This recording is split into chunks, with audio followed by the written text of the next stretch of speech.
Hello, welcome back to tarot with Anala. നമ്മളുടെ ഇന്നത്തെ topic എന്ന് പറയുന്നത് ഏതെങ്കിലും ലൈഫിലെ ഒരു ക്രോസ് റോഡിൽ നിൽക്കുന്നവർക്ക് വേണ്ടിയിട്ടുള്ളതാണ്. അതായത് ഒരു തീരുമാനം എടുക്കാൻ പറ്റാതെ കൺഫ്യൂഷൻ അടിച്ച് സ്റ്റക്കായിട്ട് നിൽക്കുന്ന ആളുകൾക്ക് വേണ്ടിയിട്ടുള്ള ഒരു ക്ലാരിഫിക്കേഷൻ നൽകുന്നതിന് വേണ്ടിയിട്ടുള്ള ഒരു റീഡാണ് നമ്മളിന്ന് ചെയ്യുന്നത്. ഓക്കെ, അപ്പോൾ ഇതിൽ നമ്മൾ നോക്കാൻ പോകുന്ന കാര്യങ്ങൾ എന്ന് പറയുന്നത് എന്ത് പേടിയാണ് നിങ്ങളെ ഇപ്പോഴും ആ തീരുമാനം എടുക്കുന്നതിൽ നിന്നും പുറകോട്ട് വലിച്ചു നിർത്തിയിരിക്കുന്നത്, പിന്നെ എന്ത് ക്വാളിറ്റിയാണ് ലൈഫിൽ മുന്നോട്ട് പോകാനായിട്ട് ഈ സമയത്ത് എനിക്ക് ആവശ്യമുള്ളത്, എന്ത് പാസ്റ്റ് എക്സ്പീരിയൻസ് ആണ് നിങ്ങളെ സ്വാധീനിച്ചുകൊണ്ടിരിക്കുന്നത് നിങ്ങളറിയാതെ. ഓക്കെ, എന്താണ് ഞാനിപ്പോൾ വേണ്ടാന്ന് വെക്കേണ്ടത്, പിന്നെ എന്ത് ആക്ഷൻ എടുത്താലാണ് ഈ ഒരു കൺഫ്യൂഷൻ മാറുക, അങ്ങനെയുള്ള ക്വസ്റ്റ്യൻസ് ആണ് നമ്മളിന്ന് ചെക്ക് ചെയ്യാൻ പോകുന്നത്. തീർച്ചയായിട്ടും ഇത് നിങ്ങൾക്ക് പ്രയോജനപ്രദമാകുമെന്ന് തന്നെയാണ് ഞാൻ കരുതുന്നത്. ഓക്കെ, റീഡിങ്ങിലേക്ക് പോകുന്നതിന് മുൻപായിട്ട് നമ്മൾ ലോഞ്ച് ചെയ്യാൻ പോകുന്ന മാനിഫെസ്റ്റേഷൻ കോഴ്സിനെ കുറിച്ച് 2 വാക്ക് പറയാൻ ആഗ്രഹിക്കുകയാണ്. ഓഗസ്റ്റ് ഫസ്റ്റ് വീക്കിലാണ് നമ്മളിത് ലോഞ്ച് ചെയ്യാനായിട്ട് പ്ലാൻ ചെയ്തിട്ടുള്ളത്. ഇതിൽ ഞാൻ ഷെയർ ചെയ്യുന്നത് എൻ്റെ പേഴ്സണൽ എക്സ്പീരിയൻസും പിന്നെ സയൻറ്റിഫിക് ആയിട്ടുള്ള റിസർച്ചുകളിൽ കണ്ടെത്തിയിട്ടുള്ള കാര്യങ്ങളും ചേർത്തിട്ടാണ്. ഇതൊരു പൂർണ്ണമായിട്ടും ഒരു 99% ഒരു സയൻറ്റിഫിക് അപ്രോച്ചിലാണ് ഞാൻ ആ കോഴ്സ് സെറ്റ് ചെയ്തിട്ടുള്ളത്. മാനിഫെസ്റ്റേഷൻ തട്ടിപ്പാണ് എന്നുള്ള രീതിയിലുള്ള പല പ്രചരണങ്ങളും ഇപ്പോൾ സോഷ്യൽ മീഡിയയിൽ നടക്കുന്നുണ്ട്. എന്നാൽ അതിൽ തട്ടിപ്പല്ല, അതിലൊരു സത്യമുണ്ട് എന്നൊരു ജെനുവിൻ ഇൻട്രസ്റ്റിൻ്റെ പുറത്ത് ഡിസൈൻ ചെയ്യുന്ന ഒരു കോഴ്സാണ്. ആർക്കും അറിയാത്ത ഭയങ്കരമായ രഹസ്യങ്ങളൊന്നും ഇതിലില്ല. പിന്നെ എല്ലാവർക്കും അങ്ങനെ സ്വന്തമായിട്ട് പഠിച്ചെടുക്കാനും അത് പ്രാക്ടീസ് ചെയ്യാനും ബുദ്ധിമുട്ടുണ്ടാവും. എല്ലാവർക്കും അത് കഴിയണമെന്നില്ല. ചില ആൾക്കാർക്ക് അത് കഴിയും, ചില ആളുകൾക്ക് അത് പറ്റില്ല. മറ്റൊരാളുടെ ഗൈഡൻസ് കിട്ടുമ്പോഴാണ് അവർക്ക് കുറച്ചുകൂടി കാര്യങ്ങൾ പ്രാക്ടിക്കലായിട്ട് ലൈഫിൽ കൊണ്ടുവരാൻ സാധിക്കുക. അങ്ങനെയുള്ള ആളുകൾക്ക് വേണ്ടിയിട്ടാണ് നമ്മൾ കോഴ്സ് ചെയ്തിട്ടുള്ളത്. അതായത് ഒരു ഓവർ തിങ്കിങ്, ആങ്സൈറ്റി, ഒരു കോൺഫിഡൻസ് ഇല്ല, പേടി, ഫീലിങ്സ് ഒക്കെ ആയിട്ട് എന്ത് ചെയ്യണമെന്ന് അറിയാതെ ഒരുപാട് ആഗ്രഹങ്ങളുണ്ട്. പക്ഷെ അതെങ്ങനെ ലൈഫിൽ കൊണ്ടുവരണം, പ്രാക്ടിക്കലായിട്ട് ലൈഫിൽ എങ്ങനെ എത്തിച്ചെടുക്കണമെന്ന് അറിയാൻ വയ്യാത്ത ആളുകൾക്ക് വേണ്ടിയിട്ടുള്ളതാണ് ഈ ഒരു കോഴ്സ് എന്ന് പറയുന്നത്. എനിക്ക് നിങ്ങൾക്ക് തരാനുള്ള ഉറപ്പ് എന്ന് പറയുന്നത് മാനിഫെസ്റ്റേഷൻ എന്ന ആ ഒരു കോൺസെപ്റ്റിനെ കുറിച്ച് ഇനിയൊരു വീഡിയോയോ ഇനിയൊരു കോഴ്സോ, ഫ്രീ ആയിട്ടുള്ളതാണെങ്കിലും പെയ്ഡ് ആയിട്ടുള്ളതാണെങ്കിലും ഇനി നിങ്ങൾ അറ്റൻഡ് ചെയ്യേണ്ടി വരില്ല എന്നുള്ളതാണ് എൻ്റെ ഉറപ്പ്. 500 രൂപയാണ് ഇതിൻ്റെ ലോഞ്ചിങ് ഓഫറായിട്ട് നമ്മൾ ഫിക്സ് ചെയ്തിട്ടുള്ളത്. അപ്പോൾ ഇതിലേക്ക് ഇൻട്രസ്റ്റ് ഉള്ളവർ എനിക്ക് ഈ സ്ക്രീനിൽ കൊടുത്തിരിക്കുന്ന ഈ നമ്പറിലേക്ക് കോൺടാക്റ്റ് ചെയ്യുക. ഡീറ്റെയിൽസ് ഞാൻ ഷെയർ ചെയ്യുന്നതാണ്. ഓക്കെ, നമ്മളുടെ റീഡിങ്ങിലേക്ക് പോവാം. നമ്മളുടെ ഫസ്റ്റ് ക്വസ്റ്റ്യൻ എന്ന് പറയുന്നത് എന്താണ് നിങ്ങളുടെ ഈ ഒരു confusion it's all about. Okay, പുറത്ത് നിങ്ങളുടെ കൺഫ്യൂഷൻ എന്ത് രീതിയിലാണ് കാണുന്നത്? യഥാർത്ഥത്തിൽ നിങ്ങളുടെ കൺഫ്യൂഷൻ എന്താണ്? ഇൻവേർഡ്ലി നിങ്ങളുടെ ഉള്ളിൽ യഥാർത്ഥത്തിൽ എന്ത് കൺഫ്യൂഷനാണുള്ളത്? ഇത് നിങ്ങളുടെ പുറത്ത് കാണുന്ന എനർജിയാണ്, ഇത് നിങ്ങളുടെ ഇൻറ്റേർണൽ എനർജിയാണ്. പുറത്ത് കാണുന്നത് ഓപ്ഷൻസ്, ശരിക്കും റിലേറ്റ് ചെയ്യുന്ന കാർഡ് തന്നെ വന്നിട്ടുള്ളത്. പല ഓപ്ഷൻസിൻ്റെ ഇടയ്ക്ക് നിങ്ങൾ സ്റ്റക്കാണ്. ഇൻറ്റേർണലി നിങ്ങൾക്ക് എന്താണ് വേണ്ടത്? എക്സാക്ട്ലി നിങ്ങൾക്ക് വേണ്ടത് ദിശാബോധമാണ്. കുറേ ഓപ്ഷൻസ് നിങ്ങളുടെ മുന്നിൽ വന്നിട്ടുണ്ട്, അതിൽ നിന്നും ഏത് ചൂസ് ചെയ്യണം എന്നുള്ള കൺഫ്യൂഷൻ. കറക്റ്റ് കാർഡ്സ് ആണ് കേട്ടോ നമുക്ക് വന്നിട്ടുള്ളത്. ചൂസ് ചെയ്യാൻ പറ്റുന്നില്ല. ദിശാബോധം, രണ്ടോ അതിലധികമോ ഓപ്പോസിറ്റ് ആയിട്ടുള്ള എനർജികൾ നിങ്ങളെ അങ്ങോട്ടും ഇങ്ങോട്ടും പിടിച്ചു വലിച്ചുകൊണ്ടിരിക്കുകയാണ്. നിങ്ങൾക്ക് അതിൽ നിന്നും സ്റ്റിയർ ചെയ്ത് മുന്നോട്ട് പോകണം. അതിനുള്ള ഒരു ക്ലാരിഫിക്കേഷനാണ് നമുക്ക് ഇപ്പോൾ എടുക്കാനുള്ളത്. ഓക്കെ, എന്താണ് നിങ്ങൾ അക്നോളജ് ചെയ്യാനായിട്ട് മടിക്കുന്നത്? അതായത് നിങ്ങൾ അംഗീകരിക്കാൻ മടിക്കുന്ന സത്യം എന്താണ് എന്ന് നോക്കാം. Knight of souls. നിങ്ങൾ ചില അബദ്ധങ്ങൾ നിങ്ങൾ ചെയ്തിട്ടുണ്ട് എന്നുള്ളതാണ് കാണുന്നത്. നൈറ്റ് ഓഫ് സോൾസ് എന്ന് പറയുമ്പോൾ എടുത്തുചാട്ടം കൊണ്ട് ചില പ്രശ്നങ്ങൾ ലൈഫിൽ വന്നിട്ടുണ്ട്. എന്നാൽ അത് എൻ്റെ എടുത്തുചാട്ടം കൊണ്ടാണ് എന്ന് നിങ്ങൾ അംഗീകരിക്കാനായിട്ട് നിങ്ങളുടെ ഉള്ളുകൊണ്ട് നിങ്ങൾ തയ്യാറല്ല എന്നുള്ളതാണ് കാണുന്നത് കേട്ടോ. ഇനി എന്താണ് നിങ്ങളുടെ ഫിയർ? എന്ത് പേടിയാണ് നിങ്ങളെ പിടിച്ചു വലിച്ചുകൊണ്ടിരിക്കുന്നത് നോക്കാം. നൈറ്റ് ഓഫ് പെൻറ്റക്കിൾസ്, വീണ്ടും നൈറ്റ് എനർജി വന്നിട്ടുണ്ട്. നിങ്ങളുടെ എന്താ പറയുക, പൈസയുമായിട്ട് സാമ്പത്തികമായിട്ടുള്ള കാര്യങ്ങളിൽ ഇപ്പോൾ കിട്ടിക്കൊണ്ടിരിക്കുന്ന അല്ലെങ്കിൽ ഇതുവരെ കിട്ടിക്കൊണ്ടിരുന്ന ഒരു ബെനഫിറ്റ് ഇപ്പം നിങ്ങൾ ഈ ഒരു ചോയ്സ് എടുത്തു കഴിഞ്ഞാൽ ഇല്ലാതെ പോകും എന്നുള്ള ഒരു പേടിയാണ്. ധനപരമായിട്ടുള്ളവരുടെ പേടിയാണ്. ഇതുവരെ കിട്ടിക്കൊണ്ടിരുന്നത് ഇനി കിട്ടാതെ പോകും എന്നുള്ള പേടിയാണ് നിങ്ങളെ ഈ ഒരു ഫൈനൽ ഡിസിഷൻ എടുക്കുന്നതിൽ നിന്നും പിന്നോട്ട് വലിച്ചുകൊണ്ടിരിക്കുന്നത് എന്നാണ് കാണുന്നത്. ഓക്കെ, റെസനേറ്റ് ആവുകയാണെങ്കിൽ അതൊന്ന് മെൻഷൻ ചെയ്യണേ. ഇനി എന്ത് പാസ്റ്റ് എക്സ്പീരിയൻസ് ആണ് ഇപ്പം നിങ്ങളെ ഇൻഫ്ലുവൻസ് ചെയ്തുകൊണ്ടിരിക്കുന്നത് എന്ന് നോക്കാം. മുൻകാലങ്ങളിലുള്ള എന്ത് അനുഭവമാണ് ഈ ഒരു ഡിസിഷൻ എടുക്കുന്നതിൽ നിന്നും നിങ്ങളെ വലിച്ചുകൊണ്ടിരിക്കുന്നത് പിന്നോട്ട്? പേജ് ഓഫ് വാൻഡ്സ് ആണ്. നിങ്ങൾ തന്നെ പണ്ട് ചെയ്തിട്ടുള്ള ചില പ്രവൃത്തികൾ, അതിൽ നിന്നും നിങ്ങൾക്ക് വന്നിട്ടുള്ള അപകടങ്ങൾ അല്ലെങ്കിൽ കഷ്ടനഷ്ടങ്ങൾ, അതായത് നിങ്ങളുടെ ഒരു പരിചയക്കുറവ് കൊണ്ട്, ഒരു ഇമ്മെച്യൂരിറ്റി കൊണ്ട്, ഒരു പ്രാപ്തിക്കുറവ് കൊണ്ടൊക്കെ നിങ്ങൾ തന്നെ വരുത്തി വെച്ചിട്ടുള്ള പ്രശ്നങ്ങൾ. അതാണ് ചെയ്താൽ ഇനിയും അങ്ങനെയാകുമോ എന്നുള്ള പേടിയാണ് നിങ്ങൾക്ക് ഉള്ളതെന്ന് കാണുന്നുണ്ട്. ആ പാസ്റ്റ് എക്സ്പീരിയൻസ് നിങ്ങളെ ഇപ്പോൾ പിടിച്ചു വെച്ചിരിക്കുകയാണ്, ഒരു ആക്ഷൻ എടുക്കുന്നതിൽ നിന്നും നിങ്ങളെ തടഞ്ഞു വെച്ചിരിക്കുകയാണെന്ന് കാണുന്നുണ്ട്. എന്താണ് ഈ സമയത്ത് നിങ്ങളുടെ ഒരു ലിമിറ്റിംഗ് ബിലീഫായിട്ട് വന്നിട്ടുള്ളത് നോക്കാം. World card. ഇത് ഞാൻ ചെയ്താൽ എൻ്റെ ലൈഫ് തീർന്നു, പിന്നെ എനിക്ക് മുന്നോട്ട് ഇല്ല. ഈ ഒരു പ്രത്യേക ഒരു കാര്യം ഇപ്പം നിങ്ങൾ ചോയ്സ് എടുക്കുമ്പോൾ ഏതെങ്കിലും ഒരെണ്ണം നിങ്ങൾക്ക് വിട്ടുകളയേണ്ടി വരുമല്ലോ, അതോടുകൂടി അത് ഫുള്ളായിട്ട് തീർന്നു പോകും. ഞാൻ ഒരുപാട് ഇഷ്ടപ്പെടുന്ന ആഗ്രഹിക്കുന്ന ആ കാര്യം എനിക്ക് ഒരു ചോയ്സ് എടുത്താൽ മറ്റേ ഓപ്ഷൻ എനിക്ക് നഷ്ടപ്പെടുമല്ലോ എന്നുള്ളൊരു പേടിയാണ് നിങ്ങൾക്ക്. അതായത് അത് തീർന്നു പോകും എന്നുള്ള പേടിയാണ് നിങ്ങളെ. അതൊരു ലിമിറ്റിംഗ് ബിലീഫാണ്. നിങ്ങൾക്ക് പിന്നീട് ഇതിൻ്റെ ഒരു തുടർച്ച ലൈഫിൽ ഇല്ല, അത് കംപ്ലീറ്റ്ലി തീർന്നു പോകുമെന്നുള്ള ആ പേടിയാണ് അതൊരു ലിമിറ്റിംഗ് ബിലീഫായിട്ട് നിങ്ങളെ ഇപ്പോൾ വെച്ചുകൊണ്ടിരിക്കുന്നത്. ഓക്കെ, ഇനി എന്ത് കാര്യമാണ് നിങ്ങൾ കൺട്രോൾ ചെയ്യാൻ ശ്രമിക്കുന്നത് എന്ന് നോക്കാം.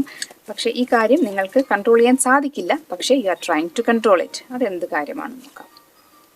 6 ഓഫ് കപ്സ്. നിങ്ങളുടെ പഴയ അനുഭവങ്ങൾ, അത് മാറ്റാനായിട്ട് സാധിക്കില്ല അല്ലേ? പക്ഷെ നിങ്ങൾ അതിനെക്കുറിച്ച് ആലോചിച്ച് ഓവർ തിങ്ക് ചെയ്തുകൊണ്ടിരിക്കുകയാണ്.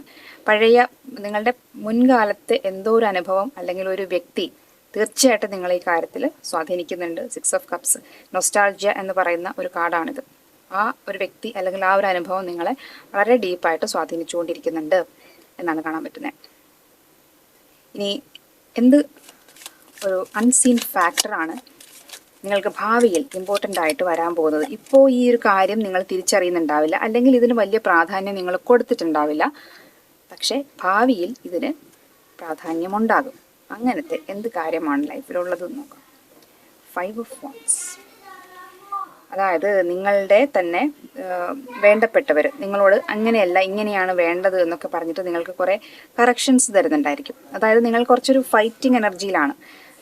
ഈ ഒരു ചോയ്സ് എടുക്കൂ, അല്ലെങ്കിൽ അങ്ങനെ നിങ്ങൾക്ക് കറക്ഷൻസോ ഉപദേശങ്ങളോ അല്ലെങ്കിൽ അതിൻ്റെ പേരിൽ ഫൈറ്റുകളോ ഒക്കെ നിങ്ങൾക്ക് വേണ്ടപ്പെട്ടവരിൽ നിന്ന് തന്നെ ഉണ്ടാവുന്നുണ്ടായിരിക്കും. ഇതിന് നിങ്ങൾ ഒരു വിലയും ഇപ്പോൾ കൊടുക്കുന്നുണ്ടാവില്ല, അല്ലെങ്കിൽ നിങ്ങളുടെ ഉള്ളിൽ തന്നെയുള്ള നിങ്ങളുടെ സ്ട്രഗിൾസിനെയാണ് കേട്ടോ ഇത് കാണിക്കുന്നത്. Some kind of struggle is there. ഇതിന് നിങ്ങളൊരു വിലയും കൊടുക്കുന്നുണ്ടാവില്ല. പക്ഷേ ഭാവിയിൽ ഇപ്പോൾ ഈ പറയുന്ന കാര്യം, അല്ലെങ്കിൽ നിങ്ങൾക്ക് തന്നെ ഉള്ളിൽ തോന്നിക്കൊണ്ടിരിക്കുന്ന ആ കാര്യം നിങ്ങൾക്കത് ഭാവിയിൽ നിങ്ങൾക്കത് വിലപ്പെട്ടതായിട്ട് വരും. So pay attention to this. ഈ ഒരു കാര്യം നിങ്ങൾ ശ്രദ്ധിക്കാം. എന്ത് ഇന്നർ ക്വാളിറ്റിയാണ് ഈ സമയത്ത് നിങ്ങൾക്ക് വേണ്ടത് എന്ന് നോക്കാം. Empress energy. അപ്പോൾ നിങ്ങൾ ധനപരമായിട്ട് നിങ്ങൾക്ക് ലിമിറ്റിംഗ് ബിലീഫ്സ് ഉണ്ട് എന്ന് ഞാൻ പറഞ്ഞു. നിങ്ങളൊരു അബണ്ടൻസ് മൈൻഡ് സെറ്റിലേക്ക് വരേണ്ടതാണ്. അത് വരുന്നത് എളുപ്പമല്ല, പറയുന്നത് പോലെ എളുപ്പമല്ല. അത് നമ്മുടെ കയ്യിൽ പൈസ ഇല്ലാതിരിക്കുമ്പോൾ എൻ്റെ കയ്യിലെല്ലാം ഉണ്ട് എന്ന് ചിന്തിക്കുന്നത് എളുപ്പമല്ല. അതിന് ഉള്ള ഒരു സൊല്യൂഷൻ എന്ന് പറയുന്നത് നിങ്ങളുടെ വൈബ്രേഷൻ ഉയർത്തിക്കൊണ്ട് വരിക എന്നുള്ളതാണ്. അതിന് നിങ്ങൾ എന്ത് ചെയ്യണം? അബണ്ടൻസ് മൈൻഡ് സെറ്റ് ഉള്ള ആളുകളുടെ കൂട്ടത്തിൽ നടക്കണം. അതാണ് അതിനുള്ള ഏറ്റവും എളുപ്പത്തിലുള്ള വഴി എന്ന് പറയുന്നത്. നമ്മളുടെ ചുറ്റുമുള്ളവർ എന്താ പറയുക, താഴ്ന്ന വൈബ്രേഷനിൽ നിൽക്കുമ്പോൾ നമ്മളും ആ ഒരു വൈബ്രേഷനിലേക്ക് താഴ്ന്നു പോകും. ഈ ഒരു മൈൻഡ് സെറ്റിലേക്ക്, സമൃദ്ധിയുടെ മൈൻഡ് സെറ്റിലേക്ക് വരണമെങ്കിൽ നമ്മൾക്ക് അത്തരം ആളുകളുമായിട്ട് ഉള്ള സമ്പർക്കം ആവശ്യമാണ്. ഇനി അതല്ല എങ്കിൽ നിങ്ങളുടെ മനസ്സിൻ്റെ ഉള്ളിലെങ്കിലും നിങ്ങൾ ഈ ഒരു എനർജി സൃഷ്ടിച്ച് എടുക്കുക എന്നുള്ളതാണ് പറയുന്നത്. ഈ കാർഡിന് മറ്റൊരു മീനിങ് ഉള്ളത് അമ്മ എന്നൊരു മീനിങ് ഉണ്ട്. ഒരു സീനിയർ ആയിട്ടുള്ള, വളരെ പ്രൊവൈഡിങ് ആയിട്ടുള്ള, വളരെ സ്നേഹമുള്ള, വാത്സല്യമുള്ള ഒരു സ്ത്രീ എന്നൊരർത്ഥമുണ്ട്. നിങ്ങളുടെ സിറ്റുവേഷനിൽ കണക്ട് ചെയ്യാൻ പറ്റുമെങ്കിൽ കണക്ട് ചെയ്യുക. മറ്റൊരു മീനിങ് എന്ന് പറയുന്നത് ക്രിയേറ്റിവിറ്റി എന്നാണ്. ഓക്കെ, നിങ്ങളുടെ പുതിയ കാര്യങ്ങൾ സൃഷ്ടിക്കാനുള്ള നിങ്ങളുടെ കഴിവ്. ഈ 3 മീനിങ്ങുകളും നോട്ട് ചെയ്യുക, റെസനേറ്റ് ആവുന്നത് മാത്രം എടുക്കുക കേട്ടോ. ഈ ഒരു ക്വാളിറ്റിയാണ് ഇപ്പോൾ നിങ്ങൾ കൊണ്ടുവരേണ്ടത്. നമ്മൾ പറഞ്ഞു ഇവിടെ സാമ്പത്തികമായിട്ടൊരു ടൈറ്റിൻ്റെ കാര്യം നമ്മൾ പറഞ്ഞു. നിങ്ങളുടെ ക്രിയേറ്റിവിറ്റി, നിങ്ങൾക്കുള്ള കഴിവുകൾ മോണിറ്റൈസ് ചെയ്യാനായിട്ട് സാധിക്കുമോ എന്നുള്ള ഒരു ചിന്തയും നിങ്ങൾക്കിവിടെ കണക്ട് ചെയ്യാവുന്നതാണ്. ഓക്കെ, ഇനി എന്ത് ആക്ഷനാണ്, ഒരു ക്ലാരിറ്റിക്ക് വേണ്ടിയിട്ട് എന്ത് ആക്ഷനാണ് ഈ സമയത്ത് നിങ്ങൾ എടുക്കേണ്ടത് നോക്കാം. നമ്മുടെ ഏറ്റവും പ്രധാനപ്പെട്ട കാർഡാണ് കേട്ടോ ഇത്. എന്ത് ആക്ഷൻ എടുക്കണം ഒരു ക്ലാരിറ്റിക്ക് വേണ്ടി? Hermit card. I am sorry, ഇതൊരു ആക്ഷൻ കാർഡായിട്ടല്ല വന്നിട്ടുള്ളത്. ഹെർമിറ്റ്, ഡീപ്പായിട്ട് ചിന്തിക്കുക എന്നുള്ള ഒരു ഗൈഡൻസാണ് വന്നിട്ടുള്ളത് കേട്ടോ. അപ്പം നമുക്ക് മറ്റൊരു എന്താ പറയുക, മറ്റെന്തെങ്കിലും വഴിയിൽ ഈ ഒരു കുറച്ചുകൂടി ഇൻഫർമേഷൻ കിട്ടുമോ എന്ന് നമുക്ക് നോക്കാം. ഇപ്പോൾ നിങ്ങൾ എന്താണ് ഒരു തീരുമാനമെടുക്കാതെ പോണതുപോലെ പോട്ടെ എന്ന് വിചാരിച്ച് ഇരുന്ന് കഴിഞ്ഞാൽ എന്ത് സംഭവിക്കുമെന്ന് നോക്കാം. മജീഷ്യൻ, അതായത് ഈ നിങ്ങൾക്ക് വന്നിരിക്കുന്ന അവസരങ്ങൾ, നമ്മൾ പറഞ്ഞിവിടെ കുറേ ഓപ്ഷൻസ് ഉണ്ടെന്ന്, അത് മറ്റുള്ളവർ കൊണ്ടുപോകും. അത് മാനിഫെസ്റ്റ് ചെയ്യുന്ന ആളുകൾ വേറെ ഉണ്ടായിരിക്കാം. അപ്പോൾ നമ്മളിപ്പോൾ തീരുമാനം എടുത്തില്ലെങ്കിൽ നമ്മളുടെ കയ്യിലുള്ളത്, നമ്മൾ അർഹിക്കുന്നത് നമുക്ക് നഷ്ടപ്പെടും എന്നുള്ളതാണ് കാണുന്നത് കേട്ടോ. ഇനി ഈ കാർഡ്സ് ഇവിടെ ഇരിക്കട്ടെ, നമുക്ക് വേറൊരു ഡെക്ക് എടുത്തിട്ട് ഒരു കാർഡും കൂടി എടുക്കാം. എന്നിട്ട് നമുക്ക് വേറൊരു ഡെക്ക് എടുത്തിട്ട് കുറച്ചുകൂടി ഇൻഫർമേഷൻ കിട്ടുമെന്ന് നോക്കാം. എന്ത് മെസ്സേജാണ് ഈ കൺഫ്യൂഷൻ വീണ്ടും വീണ്ടും മനസ്സിലേക്ക് ഇങ്ങനെ ഇടിച്ചു കയറി വരുമ്പോൾ എന്ത് മെസ്സേജാണ് നിങ്ങൾ ഓർത്തിരിക്കേണ്ടത് നോക്കാം.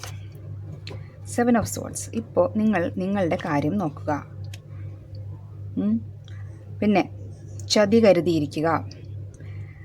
പിന്നെ ലൈഫ് മുന്നോട്ട് പോകുമ്പോൾ പഴയ ഓർമ്മകളിൽ കുടുങ്ങിക്കിടക്കാതിരിക്കുക. ഈ 3 മീനിങ് ഈ കാർഡിന് പറയാം. റെസനേറ്റ് ആവുന്നത് എടുക്കുക. ഓക്കെ, ഇനി ഈ കാർഡ്സ് നമുക്ക് മാറ്റി വയ്ക്കാം.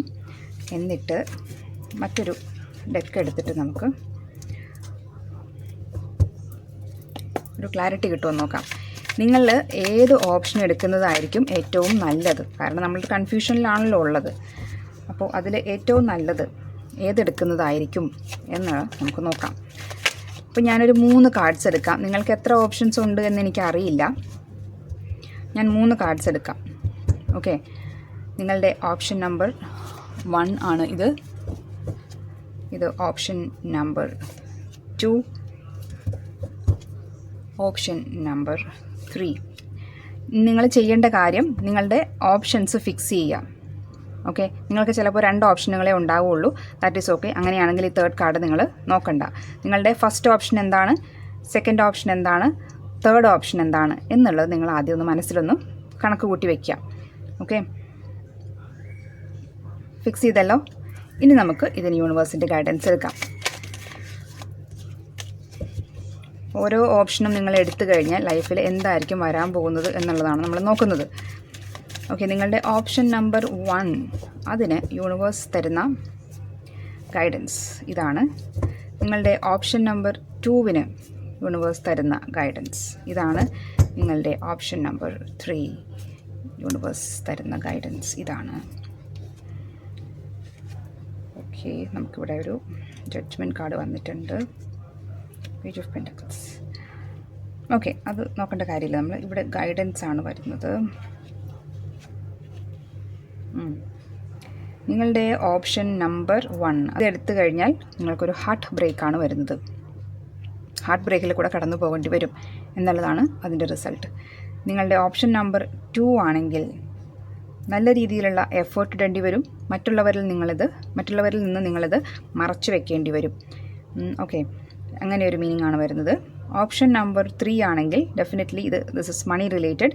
അത് നിങ്ങൾക്ക് ലോങ് ടേമിൽ സ്റ്റെബിലിറ്റി തരുന്ന, നിങ്ങൾക്ക് പൈസ വരാനുള്ള ഒരു വഴിയായിട്ട് ഇത് മാറും എന്നുള്ളതാണ് കാണുന്നത്.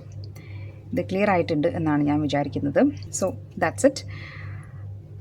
നിങ്ങൾ എന്താണ് ഇങ്ങനത്തെ ഒരു റീഡിങ് ഞാൻ ഇതുവരെ ചെയ്തിട്ടില്ല, ഇങ്ങനെ സെപ്പറേറ്റ് കാർഡ്സ് എടുത്തിട്ട്. അതുകൊണ്ട് നിങ്ങൾ പറയുക നിങ്ങളുടെ ഓപ്ഷനുമായിട്ട് നിങ്ങൾക്ക് കറക്റ്റായിട്ടുള്ള ഏറ്റവും ബെസ്റ്റായിട്ടുള്ള തീരുമാനം എടുക്കാൻ നിങ്ങൾക്ക് സാധിച്ചോ എന്നുള്ളത് കമൻസിലൊന്ന് മെൻഷൻ ചെയ്യുക. ഈ പ്രാവശ്യം കൂടുതലും മണി റിലേറ്റഡ് കാര്യങ്ങളായതുകൊണ്ട് നമുക്ക് മണി എന്ന വാക്ക് കോമെൻറ്റ്സിൽ മെൻഷൻ ചെയ്യുക. MONEY, മണി, ധനം എന്ന വാക്ക് കോമെൻറ്റ് ചെയ്യുക. നിങ്ങളുടെ എനർജി ഇവിടെ കണക്റ്റ് ആവുന്നതിന് വേണ്ടിയിട്ടാണ്. ഓക്കെ, അപ്പോൾ നമുക്ക് മറ്റൊരു വീഡിയോയുമായിട്ട് വീണ്ടും കാണാം. അതുവരെ take good choices, enjoy life. Thank you.